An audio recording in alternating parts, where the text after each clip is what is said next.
أكتب إليك لأخبرك بالمحاولات التي لا أعرف عددها، وبالسعي الدائم الذي لا يفتر، وأرجو أن تعتاد رؤية ضعفي كما اعتدت رؤية قوتي ونضالي.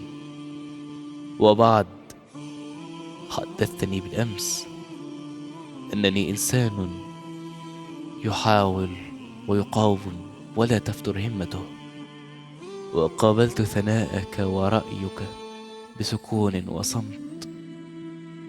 ربما حاولت مساندتي بكلماتك، وحاولت أن تقوي من عزيمتي لأواصل السعي، وكما تعلم أنني شخص في غاية الرقة واللين، وأيضا شرس إلى أقصى حد في مواجهة الحياة. لهذا أحتاج بين الحين والآخر أن أمارس ضعفي كحق من حقوق الإنسانية، ولأنني أعتني جيدا بالذين أصرح لهم عن ضعفي وبما يجول بخاطري أرسلت إليك، فدعني أمارس حقي في الانهيار، ومن ثم أنهض مجددا وأواصل القتال. لقد أوجعتني الدنيا بعنادها الدائم لي، وأزعجني رؤية خذلاني من صديقي المقرب، واستأت حين أدركت لؤم الناس، وحين اندفعت بكامل حماسي تجاه أمر ما، وفي المقابل كان كسر خاطري هو الثمن.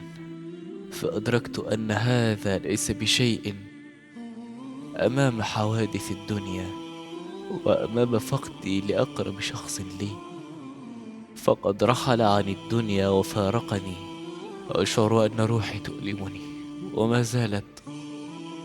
فما الذي يتوجب على الإنسان فعله حين تؤلمه روحه؟